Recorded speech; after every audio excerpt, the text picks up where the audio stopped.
Charles Burleigh Purvis, black physician, born 1842, died 1929.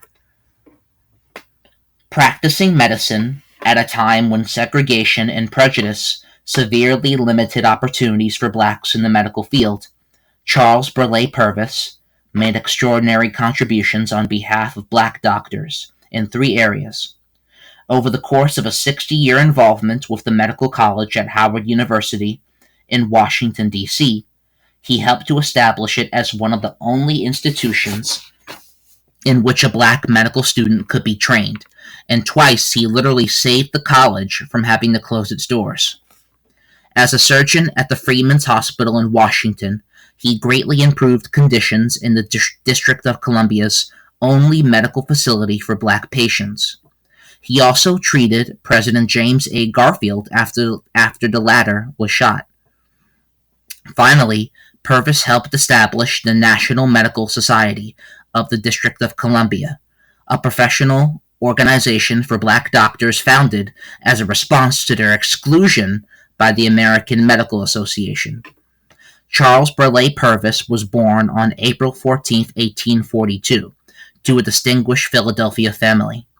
His grandfather, William Purvis, was an English cotton broker. His grandmother, Harriet Judah, was the daughter of a slave kidnapped from Morocco, who after gaining her freedom had married a German baron. Purvis's father, Robert Purvis Sr., became a wealthy benefactor and well-known abolitionist. His mother, whose name was also Harriet, came from a prestigious family as well. Her father, James Forten, had been a prominent Philadelphia sailmaker and community leader. Like her husband, Harriet Forten Purvis was a leader in the abolitionist movement, a co-founder of the Female Anti-Slavery Society. The Purvises had 8 children and raised them on an estate in Byberry, Pennsylvania, after moving from Philadelphia in 1844. Through his parents, Purvis gained exposure to many of the great civil rights leaders of his day, and their example, combined with his family's outstanding legacy, would prove a great influence on Purvis's development. He enrolled at Philadelphia's Oberlin College in 1860, and in 1863 entered Worcester Medical School, later renamed Western Reserve Medical School, in Cleveland, Ohio. Purvis will graduate from medical school in 1865, but the massive upheaval created by the Civil War took him from his studies in the summer of 1864. During that time, Purvis worked as a military nurse at a Washington, D.C. center for contraband relief. Contraband was the name given to slaves who had either been freed by Union soldiers in the South or had escaped their masters. The relief center located in the Camp Barker Barracks served as a prototype for the later Freedmen's Hospital, where Purvis would spend 25 years as a surgeon. While at the relief center, Purvis succumbed to typhoid fever, but after recovering in 1865, he joined the Union Army as an acting assistant surgeon. He continued to serve in that capacity until 1869. In 7 years between 1860 and 1867, the black population of Washington had grown from some 14,000 to nearly 39,000, yet the city had only 6 black physicians. The founding of Howard University in 1867, however, offered new opportunities. Established as an institution dedicated to the educational needs of African Americans, Howard set up a small medical college next to the Freedmen's Hospital. Purvis, meanwhile, had been appointed assistant surgeon at the latter facility in 1869. On March 15th of that year, Howard appointed him to its medical faculty, making him only the second black man in the nation to become a university medical instructor. Over the course of the next 60 years, Purvis would have an enormous impact on the development of the medical school at Howard University. During his first 4 years there, from 1869 to 1873, he taught courses on a variety of subjects, including materia medica, a branch of medical science dealing with the use of drugs to treat illnesses, therapeutics, botany, and medical jurisprudence. And from 1871 to 1873, he held the college's Thaddeus Stevens Chair. In 1873, he became a professor of obstetrics and what would later be called family medicine. He continued to teach these subjects until 1888. The aftermath of the Civil War had helped to create the medical school at Howard, but in the year Purvis began teaching obstetrics, a crisis of a different kind threatened its extinction. The Panic of 1873, a smaller version of the large-scale panic that would precipitate the Great Depression in 1929, hit the university hard. The law school closed, and Howard's trustees informed the faculty of the medical school that it could no longer pay their salaries. Instructors could continue in their positions, but to do so, they would have to resign and be reappointed without any guaranteed salary. 3 men chose to do so: Alexander T. Augusta, Gideon S. Palmer, and Purvis. It is not an exaggeration to say that Purvis, along with his 2 colleagues, saved the medical school, one of the only institutions in the country offering an education to prospective black physicians, from closing.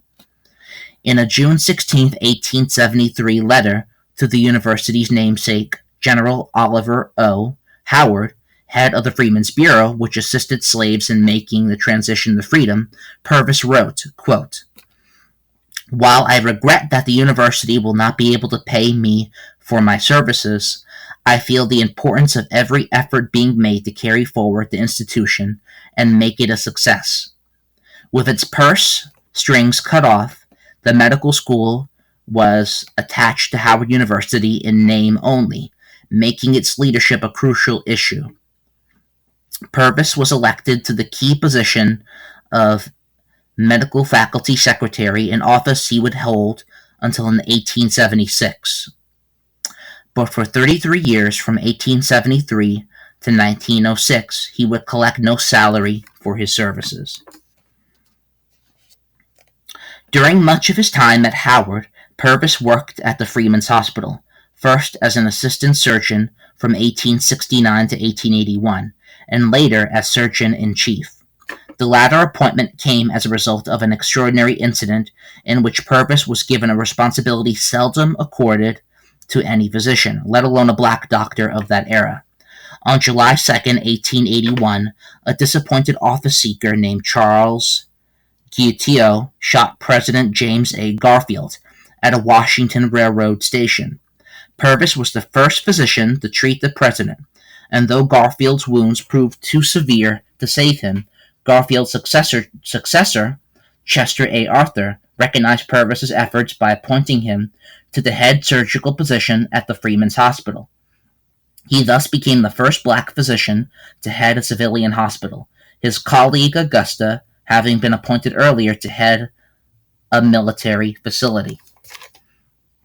Purvis would continue in the head surgeon role until 1894, and during his tenure, the hospital grew quickly. In 1896, it was treating some 5,000 patients a year, many of them unable to gain admission to any other Washington hospital because they were black. Purvis greatly improved the facility standards, and his removal from his position in 1894 resulted from political rather than professional causes. As the son of abolitionists, Purvis had been associated with the Republican Party, but in 1894, a Democrat, Grover Cleveland, became president. Hoke Smith of Georgia, Cleveland's Secretary of the Interior, replaced Purvis with a Democrat from Chicago, Daniel Hale Williams. His removal did not end Purvis's role on behalf of the Freedmen's Hospital, which he continued to support from the outside. With the help of friends in Congress, he successfully defeated a 1903 District of Columbia proposal to shut down the facility and replace it with one that had no connection to Howard University. Had the district's plan succeeded, students at Howard, who had depended on the Freeman's Hospital as a place in which to gain practical experience, would have been prevented from working at the new facility, and the medical school would probably have had to shut down. Thus, once again, Purvis saved the Howard Medical School.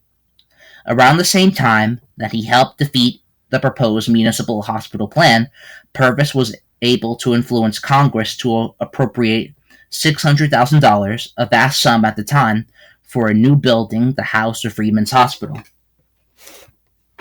Purvis made many extraordinary contributions in addition to his work with Howard and the Freeman's Hospital, the most notable of which was his role in founding the National Medical Society of the District of Columbia in 1870.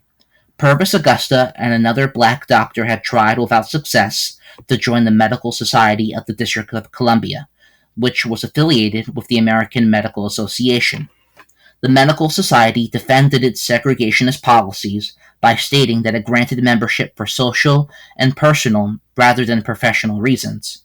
In other words, it was a private club and blacks were not invited to join. After the defeat of a bill by Senator Charles Sumner to revoke the Medical Society's charter in 1870, Purvis and his colleagues established the National Medical Society of the District of Columbia. The AMA responded at its annual meeting that year by refusing to recognize the new organization. Purvis took a role in a number of civic groups, including the District of Columbia's Boards of Education, Health, and Medical Examiners. He also became one of the few black members of the powerful Washington Board of Trade.